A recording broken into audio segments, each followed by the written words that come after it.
So again, welcome to everyone. Thank you for joining us for this Leadership Moment event with Leadership Northern Colorado. We are so thrilled that you're all spending your time and joining us today.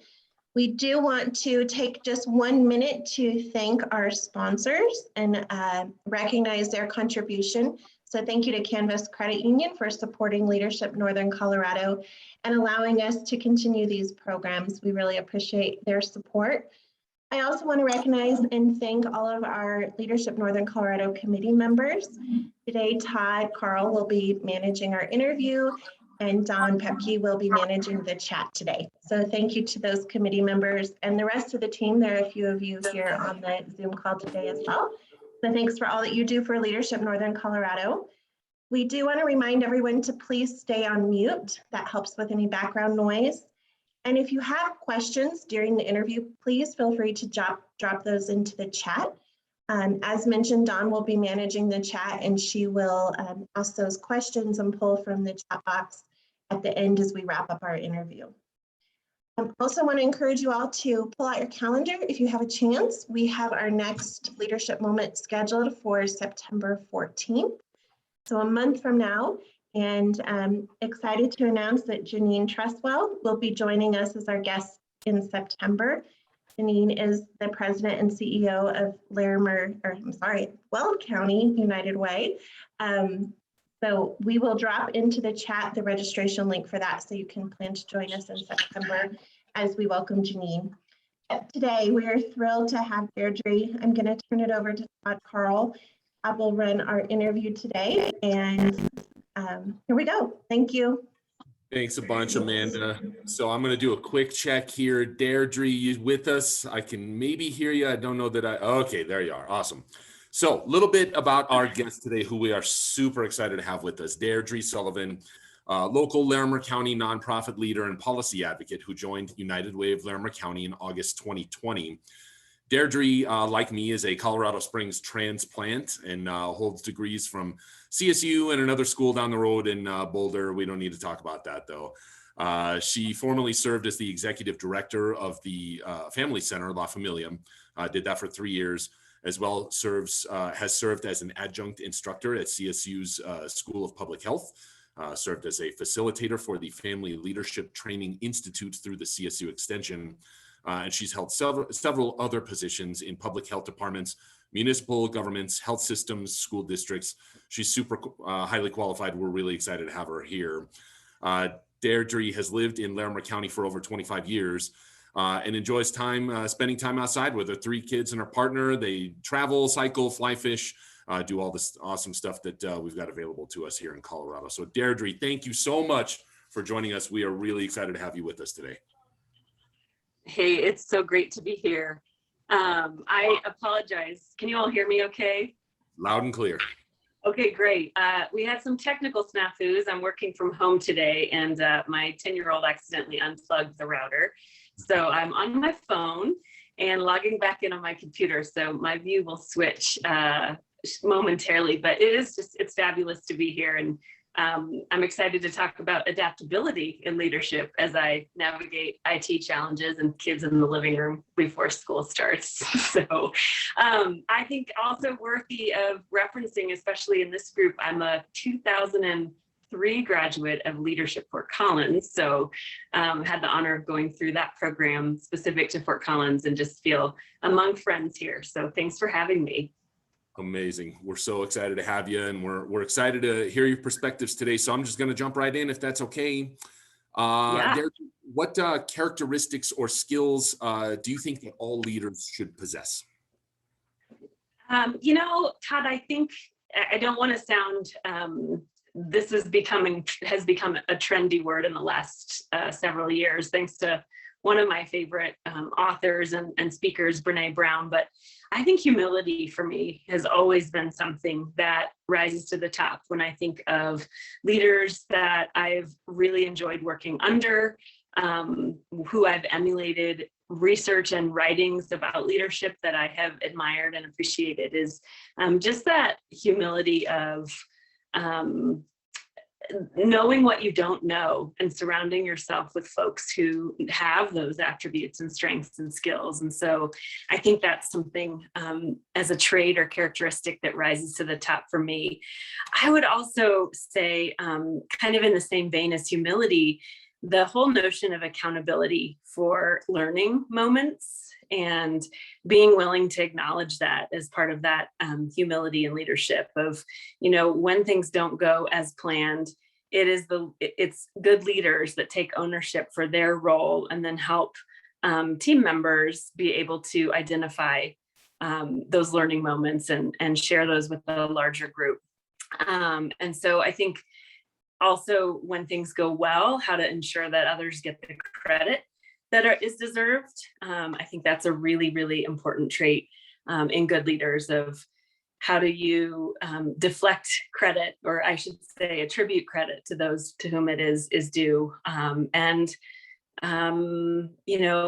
be in the back seat as needed here. So I'm gonna switch here.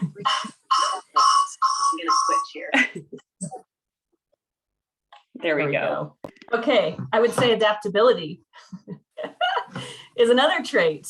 I had a funny moment when I was actually interviewing for this job in the height of the pandemic, where my internet went out, and I joked with the interview panel of, you're just testing to see how adaptable I am. And then in the second interview, my cat got stuck in the cat door downstairs, and it was like all heck broke loose in my house with the kids coming in, and I literally held up a sign saying, do not come. No, I cannot help. I don't care. The cat might die, but I think, a couple other that come to mind, flexibility and rolling with it are really important. And I think we're seeing a new paradigm of leadership in 2021 as we, come out of, or I guess we're not out of, as we navigate what we're still in and look back on the last year and a half plus. That's a new leadership paradigm that I think a lot of folks are saying, you know what, it's a different paradigm than what I've been doing, and I'm stepping out or retiring, or we're seeing a lot of that. And I think lastly, the notion of embracing risk and getting out of the box, thinking about, just because we've always done something a certain way, does that mean that we should continue doing it? Has it worked, and for whom? And so I think, for me, those are the characteristics or traits that come to mind that I try to embrace and embody in my own leadership. That's so cool, Deirdre. That's why one of the reasons why these conversations have been so fun. Those are very unique answers. We haven't heard anything like that. So thank you so much for your perspective on that. Super cool. Flip side of that coin, is there a common mistake that you see leaders making often? Sometimes I think being managers, there's a different skill set in leaders versus managers, and we need both to make the world go round. And I think for me, it goes back to that risk taking and the big picture, and how do you balance crossing the T's and dotting the I's and making sure that things are done in the right way in order to do the right thing.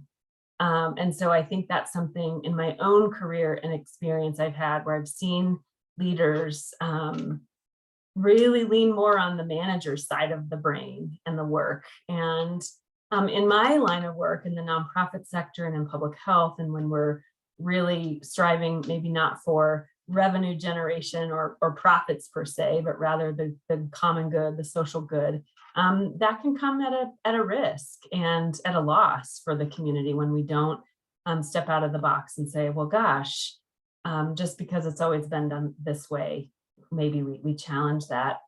And then I would say the other piece, and I think it goes with, as a culture, embracing the humility that I mentioned that we're all getting better at, but we're seeing less of this. But I do think leaders who have to be all-knowing and have all the answers all the time, and how that impacts teams and how it impacts just culture and health within an organization, to have to be that, I've got all the answers versus I don't know, and it's okay not to know, but I'm going to call on one of my colleagues here who probably can answer that. So, yeah. Very, very awesome answers there. And for an organization like yours that touches so many other different facets of this community, I can only imagine the different decisions that you have to make every day. What would you say are the most important decisions you make on a day-to-day basis as a leader?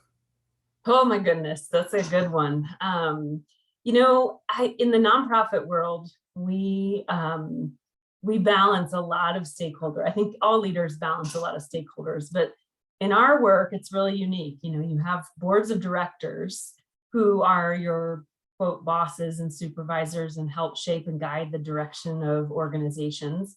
And a lot of times, because of the way that philanthropy has operated and functioned, and we have to raise money to continue to do our good work, those board members who set direction aren't necessarily connected to the work in the way that they might be in a for-profit business. If you are on a board of a banking industry, for example, you probably have some, but in nonprofits, you have a really broad array of skills and expertise, and not all of them are connected to poverty elimination and equity work and the things that we're doing as a sector. And so a lot of my decisions are about balance. How do I balance keeping my board informed, engaged, in the know of what we're doing, so that they can be that high functioning board that drives direction and really sets our priorities year over year?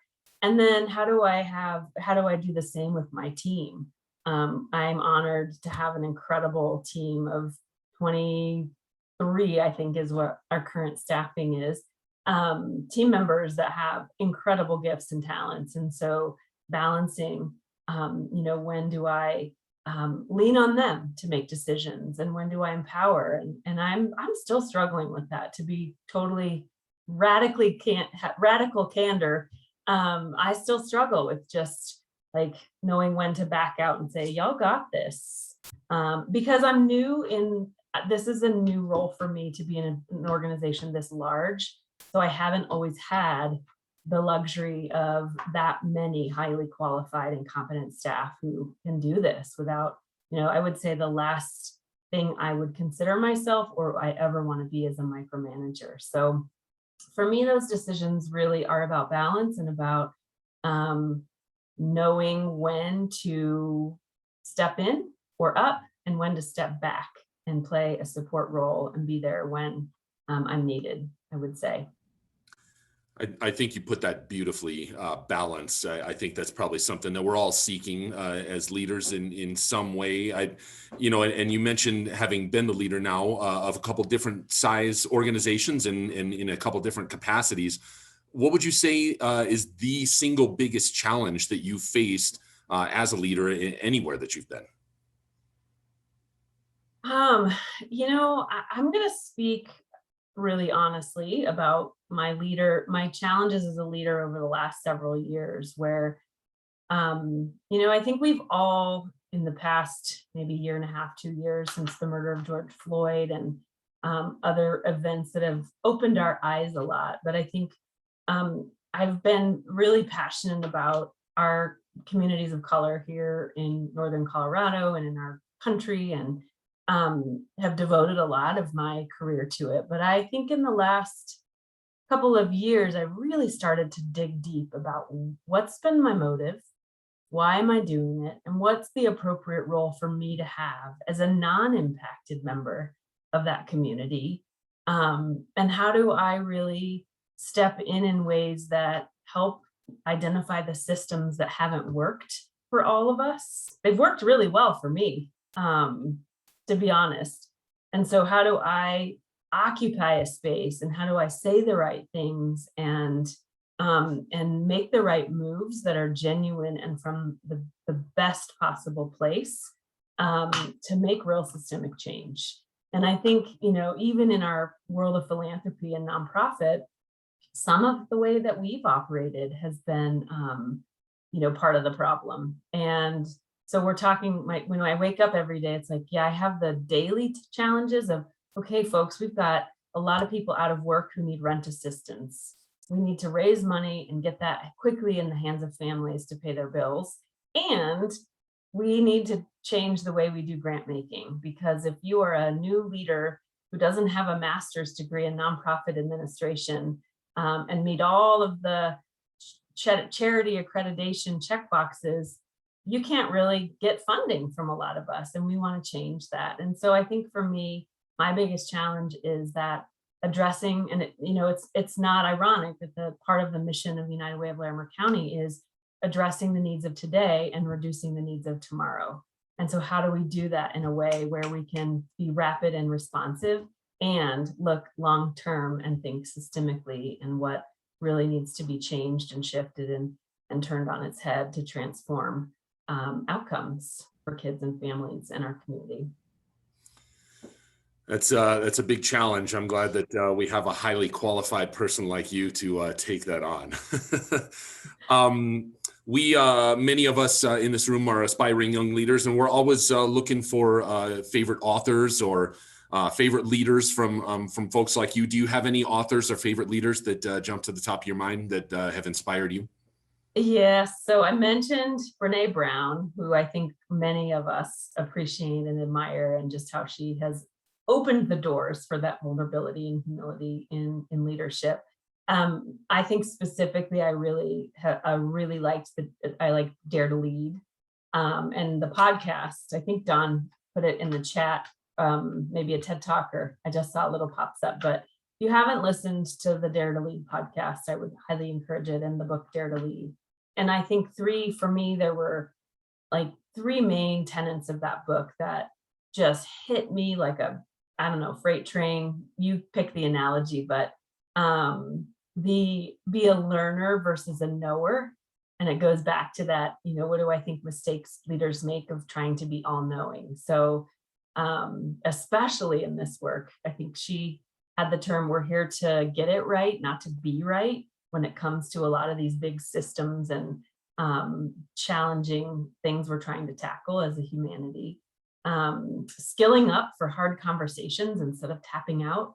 So that's something I think that's a huge value to me, of how do you just put the cards on the table in a way that honors people's experience, their perspective, to have hard conversations. And it goes again back to that thinking outside of the box. You have to be willing to say, well, gosh, have you ever noticed that all of the kids who participate in after school activities, to go back to our conversation before we all got here in the same room, their parents have to be able to pick them up from school or from those activities. And what if we could figure out a way to get a bus so that every kid who wants to can do track after school or chess club or, just those kind of, but you have to have some skills to do that in the right way. And I think that feeds really nicely into the third premise of the daring versus armored leadership she talks about, of managing ourselves using empathy and compassion.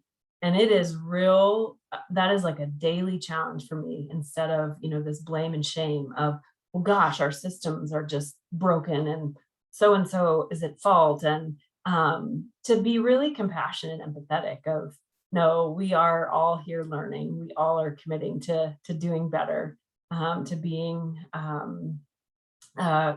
systems changers. And so I think those three premises that she talks about of daring leadership really struck a chord with me. And then the other author that I recently have started reading a lot of, and her name is actually, I think, no, she does use the pronouns she, her. She might use they, them, but it's a she, Adrienne Marie Brown. And the book that I was reading when I actually interviewed for this job was called Emergent Strategy. And she's an organizer out of Detroit. She's a woman of color. And she just hit some powerful nails of this notion of privileged support and impacted leadership. And that has really shaped not just, thinking about, as I talked about, what's my role in philanthropy and fundraising, in resource cultivation for the work that our nonprofit sectors do in the direct service space, of how do we have leaders who are from the communities that we want to do better by, and what's my role in that privileged support space? And it was a huge light bulb when I was reading that, and she talked to, thanks, Don, you're quick, putting those links in the chat. That's awesome. But just this really chewing on that of like, okay. You know, it was really interesting when I decided it was time for me to step down as the executive director of La Familia. And just for context, that organization has been around for about 25 years. And about 90% of the families that are supported through the family support services side are identify as Hispanic, Latinx, Spanish mostly, or monolingual Spanish speakers. And then about 70% of the children in the early childhood program are identified, their families identify as such. And as I was doing this like rumbling and rumination, was like, gosh, it's time for this organization to be led by a member of the community, right? I mean, I come out from behind the curtain and people are like, you're the director here? I'm like, see, I can speak Spanish, but am I from the community? No. And so when I made that decision and started trying to recruit my replacement, and talking to a lot of leaders from our Spanish-speaking immigrant foreign-born community, they said, I don't want to fundraise. And I thought, what's broken here? If you have to be able to fundraise and put on events and raise revenue in order to lead an early childhood and family resource center that you are a member of the community it serves, something needs to be fixed. And so I kind of said, and then the United Way job opened, and I was like, this is some divine intervention here. That's the entity. We don't do direct service. I mean, we have a few volunteer engagement and things like that, but I don't have 3-year-olds running around my office now. So how do I put on the tequila tasting at the Rio or have donor engagement events and then make it so that impacted community members can be leaders of the organizations that are doing those direct services? We have a lot of disconnects between the user experience and the system designer. And I think the nonprofit sector has been slower to recognize that than the for-profit sector. You think about market research, you think about who is our customer and how do we connect? We're a little behind. And I think, in putting that in terms that aren't blame and shame, but rather like disconnect between user experience and system designer, it makes it feel more like, oh, okay. And how do we learn from our friends in the banking industry or the finance sector or healthcare or others that have figured that out a little ahead of us? Yeah, so much to learn. I can only imagine. So we do have a wild card question for you. We got about 5 minutes left. So anyone who has any questions for Deirdre, please feel free to enter them in the chat window there. Fire it away to everyone or to Dawn. Todd, I feel like I need to give you a major props here. Like if we were in a room, I'd want everyone to clap at how well you've done with my name. Every single time I can hear it and I'm paying attention. I know. Can everyone give it up for Todd? Because my name is not easy and it's mispronounced in many spaces across the community. I hear rumors about arguments. You gave me one freebie. I haven't needed it yet, but we are not done. So okay.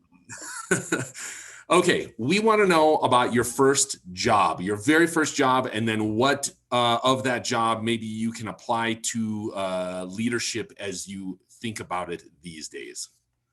Oh gosh, that is such a good wild card question. I love it. You'll appreciate this because it was in Colorado Springs at Mall of the Bluffs, and it was Pacific Linens, a big linen store, and I was hired as it was opening. And one of my very first duties was to fold all of the towels that made up the back wall of like the rainbow of towels and doing them perfectly so they all lined up. And I had to unpack cases and cases and cases of towels and learn about the difference between Egyptian cotton and now I don't even remember the other cottons, but I think, and then I also got to work the cash registers once I proved that I could fold the towels and line them up. And to this day, I am not particular about much in my life. If you saw my desk, it's pretty messy, my car, messy. But the way I put my towels away in the linen closet, it goes back to Pacific Linen. But when I moved to the cash register and like serving customers, I think those are skills that I still use today. That, who is our end user? Who is our customer? And for me, those are my team, my staff. I don't even like saying my staff, our team at United Way. It's our donors, it's our impacted communities that we're seeking to support and work alongside. And so that customer service, and I say to my kids now, everyone should work in a restaurant. Everyone should have to serve food, so you're always kind and respectful. And it's also like some mad transferable skills of like, okay, table 9, they needed this, and table 8, I'm going to get this and this and this and this, and prioritizing your time. So, but that customer service piece, I think, is just one of those skills that stays with you in every job you have. I don't know that I could agree with you anymore. And judging by the applause I was seeing from those in the room, I think that you've got a lot of fellow restaurant brethren in the room here, so we could all learn from that experience. That's good. Okay, so I've got one question, Deirdre. So let's see what you think about this. So Leadership Northern Colorado is it's a combination of efforts from Greeley, Loveland, and Fort Collins. So a little bit more of a wider swath there than what you may have been exposed to in Leadership Fort Collins. So in your current role now, give us your perspective on how you think that these communities are working well together, united ways or otherwise. And maybe areas where you think that these communities can work better together. That's a great question. I actually have started talking about this a little bit as we've seen some sectors, our transportation, our economic and workforce development sector, some of our industry clusters that are taking a real regional approach that I don't think our nonprofit community has. I'm thrilled. We just hired, and he will be starting on August 23rd, a new Vice President of Impact, Yvonne Diaz, who is coming from Weld County. And one of the things that I was really excited about was this opportunity to take a Weld County leader and have him at a Larimer County nonprofit for this exact reason, to say, how do we work as a region? Because we're all passionate about children's success in school and families' economic mobility and workforce development and the things that really our sector is focusing on. I think there's a lot of opportunity in our school districts being drivers and leaders, so to speak, of data and how do we do our work as a nonprofit sector so that the needle's moving in the ways that our school districts, because education is the number one thing that we can focus on as a sector, as a community, as getting people to graduate, getting kids to graduate from high school benefits all of us. And so I think looking at what are some true norths for us as a, no pun intended, Northern Colorado, that we want to aspire to. So if you work for a healthcare organization, you're also working to get kids graduating from high school. If you are with a credit union, that's important to you because you know what a high school education means to your desire for a workforce and a customer base. So I think that looking at some of the economic health, I know that y'all interviewed Jacob Castillo, who I have such respect and admiration and work really closely with here in Larimer County. I think working in closer partnership, even more than we have been, around what are some of the things that our economic community, our economic health and workforce development community has done that we can replicate and learn from to do more regional work together. Awesome. Deirdre, thank you so much. I think in the interest of time, I'm going to go ahead and kick it back to Amanda to wrap this up. But thank you so much for joining us. It's been a pleasure speaking with you today. Thank you. Thank you. Yeah, thank you, Todd, so much. We appreciate your time. Deirdre, thank you for your leadership in this community and all the projects that you're working on. We are so lucky to have you sitting in that chair and working for the United Way and for all of our community members. So thank you for everything that you do. I did drop the link into the chat if you're able to join us next month, September 14th. Janine Trustwell from the United Way of Weld County will be here. So we'll hear from Janine on her perspectives of leadership. We do also want to thank our committee members and our sponsors. Thank you to Canvas Credit Union for all that they do for Leadership Northern Colorado. And we appreciate you all taking the time and joining us today. So have a great one. Enjoy. Thanks, everyone.